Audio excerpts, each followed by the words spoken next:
है कि आरजेडी पूरे बिहार को धार्मिक दुष्चक्र में फंसाना चाहती है कि जब हम एनडीए में हैं तो हमारे बीच संवाद तो होगा, तो उसी संवाद का सिलसिला बढ़ाने के लिए नित्यानंद राय जी आए थे और बहुत सकारात्मक बातचीत हुई है।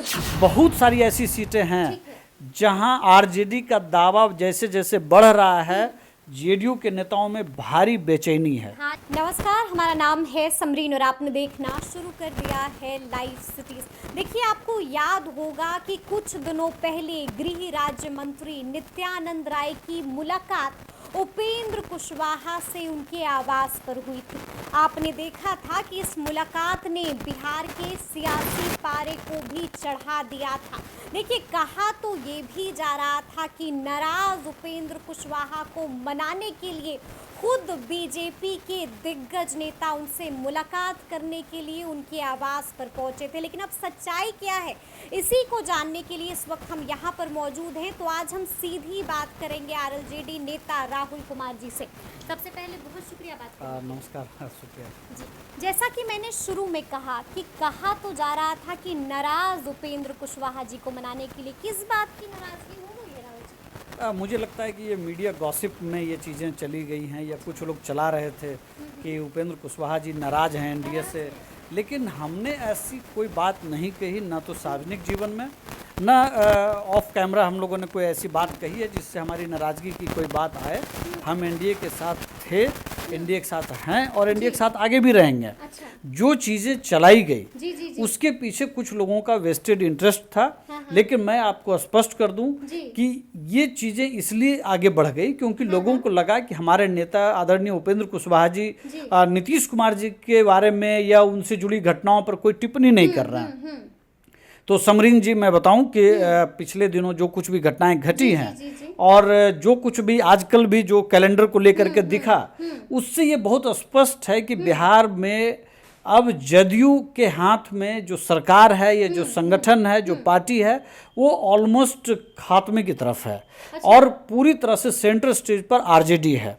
आरजेडी की जो तुष्टीकरण की जो राजनीति है या जो भीम संसद में जिस तरह का विवाद आया, उसके बाद जो विवाद आया और पिछले दिनों बहुत सारे लोगों ने जिस तरह से पार्टी छोड़ी है, ये कहा जा रहा है कि भीम संसद जो है बहुत सफल रहा। लेकिन हमारी पार्टी ये मानती है कि सरकारी मशीनरी के दुरुपयोग से इस कार्यक्रम को टोला सेवक और जो विकास मित्र हैं उन सब को का जो राजनीतिकरण जो हुआ है वो दिखा है। और वो जो अगर राजनीतिक कार्यक्रम होता तो आप देखते उसका इम्पैक्ट बाद में जो चीज़ें आई हैं वो नहीं होता। तो हमारी पार्टी के नेता ये मानते हैं कि बिहार में जब से महागठबंधन में नीतीश कुमार जी गए हैं तब से 2005 के पहले की जो विरासत की जो लड़ाई थी, नीतीश कुमार जी अब उसको भूल चुके हैं। अब उनके बारे में बात करना और उस पार्टी के बारे में बात करना कोई मतलब नहीं है। अच्छा, हमारी लड़ाई राष्ट्रीय जनता दल से है। अच्छा, ठीक है, यहीं पर हम आपको टोकेंगे। आप लोग लगातार ये बात कर रहे हैं कि लड़ाई जेडीयू से नहीं, लड़ाई आरजेडी से। देखिए, जिस मुलाकात का मैंने जिक्र किया कि कुछ दिनों पहले नित्यानंद राय जी की भी मुलाकात हुई उपेंद्र कुशवाहा जी से, वहां पर भी हमने देखा कि उपेंद्र कुशवाहा जी ने साफ साफ लहजे में एक बात तो कह दी कि लड़ाई जेडीयू से नहीं, लड़ाई आरजेडी से है। तो क्या हम इसको ऐसे देखें कि अब आप लोग जेडीयू पर नरम और आरजेडी पर गर्म हो गए हैं? नहीं, नरम हम जेडीयू पर न थे न रहेंगे। कोई इशारा तो नहीं। देखिए, आपको पहले भी कई बार बातचीत हुई, हमारी पार्टी के नेता ने भी कहा है कि जो विरासत थी उस विरासत की लड़ाई आरएलजेडी लड़ेगी बिहार के अंदर। और नीतीश कुमार जी की पार्टी की जो स्थिति है अब उसमें उस पर बहुत बात करने का कोई मतलब नहीं रह गया है।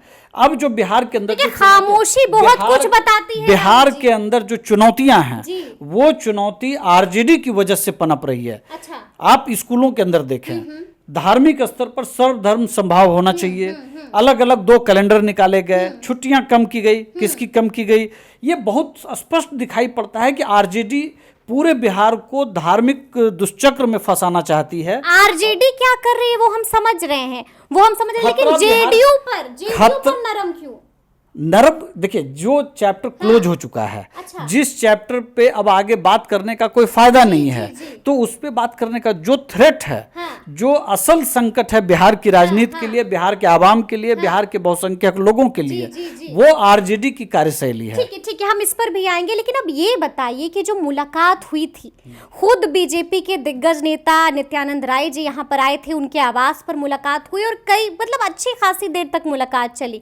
जाहिर सी बात है, जब चाय होती है तो चर्चा भी होती है। क्या कुछ बात हुई, अंदर वाली बात बताइए। देखिए 2024 में बिहार की 40 सीटें एनडीए को जानी है, और आपको मालूम है कि हमारे नेता पिछले दिनों जब दिल्ली गए थे तो अमित शाह जी से भी मुलाकात हुई थी, जेपी नड्डा जी से भी मुलाकात हुई थी, और बीजेपी के बड़े नेता हैं, और बिहार की राजनीति में नित्यानंद राय जी का दखल भी है।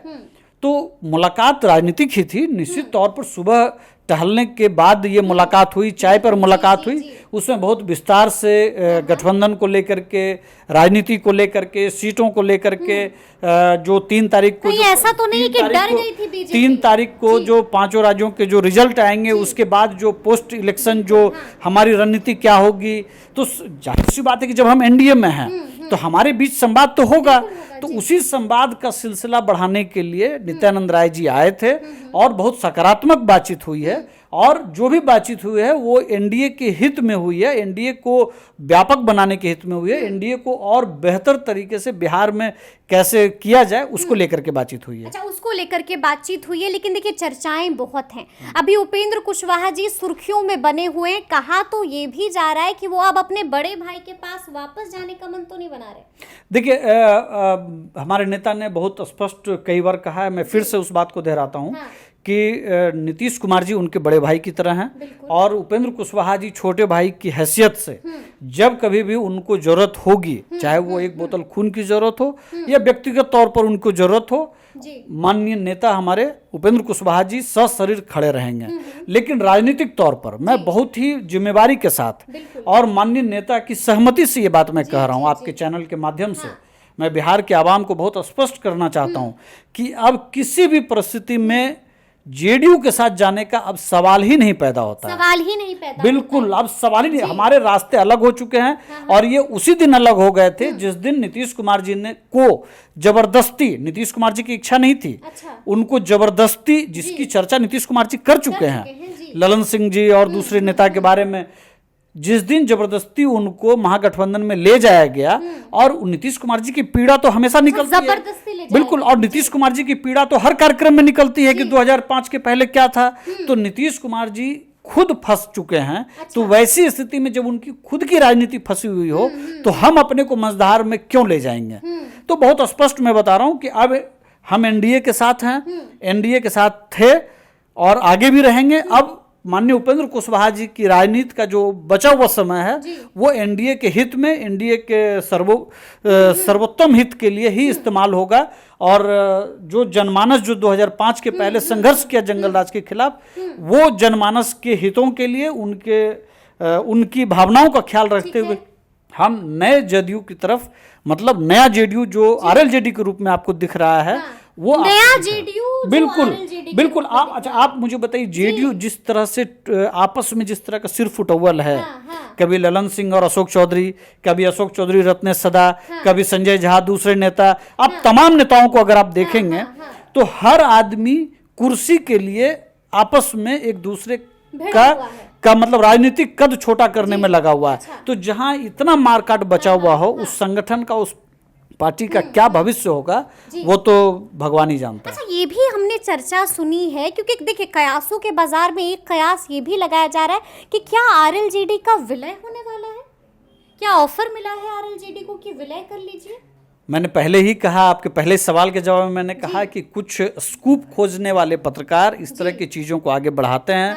आपने देखा होगा कि बहुत सारी चीज़ें की थर्ड फ्रंट बन जाएगी, चीज़ें हो रही है। नीतीश कुमार जी कुछ और सोच रहे हैं, साहनी जी और मुकेश सहनी जी, उपेंद्र कुशवाहा और आरसीपी जी को लेकर। तो ये कुछ लोग ड्राइंग रूम में बैठ करके राजनीति को पकाते हैं और वो सोचते हैं कि पूरी राजनीति को बदल देंगे। लेकिन बिहार की जनता समझती है, बिहार का आवाम समझता है कि बिहार की बेहतरी के लिए क्या बेहतर होगा। और आपको मैं बताऊं, विशेष दर्जे को लेकर के 2002 में राबड़ी देवी जी ने अपना आंचल फैला करके मांगा था और तब यही नीतीश कुमार जी थे जिन्होंने वाजपेयी जी को रोका था ये करने से। और जब 2004 में मैंडेट मिला लोकसभा में, काफ़ी अच्छा मैंडेट मिला लालू जी को, और तब उन्होंने बिहार की जगह पे अपने लिए सोचा। तो जो गठबंधन में ऐसे लोग हों जहाँ पे लालू जी जैसे लोग जो बिहार की अस्मिता को, भावनाओं को बेच करके सिर्फ अपने लिए लैंड फॉर जॉब स्कीम जैसा कारनामा करते हों, तो उस गठबंधन में जाने के बारे में और विलय करने के बारे में हमारी पार्टी कतई नहीं सोच सकते। कोई मतलब ही नहीं है। कोई मतलब ही नहीं है। अगर ऐसा होता तो क्या नित्यानंद राय जी उस दिन नहीं बोलते? अच्छा, इसलिए बेकार की चीजें हैं ये सब, सिर्फ मीडिया में स्कूप बनाने की कोशिश है ठीक है, और हमारे ठीक है, नेता ठीक। की छवि कमजोर करने की कोशिश। ठीक है, अब जो कुशवाहा जी ने बोला है हम उसी पर सवाल करेंगे। उन्होंने साफ साफ कह दिया है कि कई ऐसे नेता हैं, कई सांसद हैं जेडीयू के जो हमारे संपर्क में। कितने लोग संपर्क में हैं राहुल जी? संख्या आपको इस तरह से समझना चाहिए कि मार्च में हम लोग इस पार्टी से अलग हुए थे, जेडीयू ठीक है, ठीक है। से। उसके बाद से मुझे लगता है रणवीर नंदन मीना जी और तमाम लोगों को अगर आप देखेंगे तो एक लंबी फेहरिस्त है। ठीक है। और जिस तरह से सिर्फ फुटबॉल जेडीयू के अंदर है, तो बहुत ज्यादा उनके अंदर निराशा है, फ्रस्ट्रेशन है। और जेडीयू की बहुत सारी ऐसी सीटें हैं जिस पे आरजेडी न सिर्फ दावा कर रही है बल्कि वो दबाव बना रही है कि हम किसी भी स्थिति में इन सीटों को नहीं छोड़ेंगे। अच्छा। तो जाहिर सी बात है कि जेडीयू को जब अपनी सिटिंग सीटें छोड़नी पड़ेंगी तो जिन नेताओं की छूट रही है, हाँ। तो आप समझ सकते हैं, मुझे नाम लेने की जरूरत नहीं है। जी। जिन जिन सीटों पे आरजेडी का दावा है तो उन नेताओं के बारे में आप आकलन कर लीजिए। अच्छा, मतलब अभी भी आप कह रहे हैं कि संपर्क में तो हैं। कई नेता इस जाति गणना के बाद तो कई नेताओं के तो बयान आ चुके हैं। बिल्कुल, जी। और बहुत सारे ऐसे जो सीमांचल के नेता हैं और भी जो मोतिहारी के जो इलाके के जो कई लोग हैं, बेतिया वगैरह के उस तरफ, सीतामढ़ी के कई लोग हैं ऐसे नेता जो आरजेडी के साथ सहज नहीं है। सहज नहीं है। बिल्कुल, कभी भी कोई भी फैसला ले। बिल्कुल। भागलपुर प्रमंडल की मैं बात करूं, मैं मुंगेर प्रमंडल की बात मैं करूं, ठीक है। बहुत सारी ऐसी सीटें हैं जहां आरजेडी का दावा जैसे जैसे बढ़ रहा है, जेडीयू के नेताओं में भारी बेचैनी है। भारी बेचैनी। एक आखिरी सवाल, पत्ते कब खोलेगी आरएलजेडी? अभी चुनाव में तो 4 महीने बाकी हैं। ठीक है, लेकिन अब तो गहमा गहमी तेज अब है। 3 तारीख के बाद जब राजनीति फिर से राज्यों से शिफ्ट होकर के केंद्र की तरफ बढ़ेंगी तो अपने आप सारे पत्ते खुलने लगेंगे। सारे पत्ते खुलने लगेंगे। तो ये थे राहुल जी, सुना आपने क्या कुछ बोला है। साफ साफ कह दिया है कि 3 तारीख के बाद धीरे धीरे धीरे करके तमाम सस्पेंस क्लियर हो जाएगा। तो अब देखना है कि आगे क्या कुछ होता है, लेकिन इस तरह के तमाम अपडेट्स के लिए ऐसे ही हमारे साथ बने रहिएगा और देखते रहिएगा लाइव सिटीज। बहुत शुक्रिया।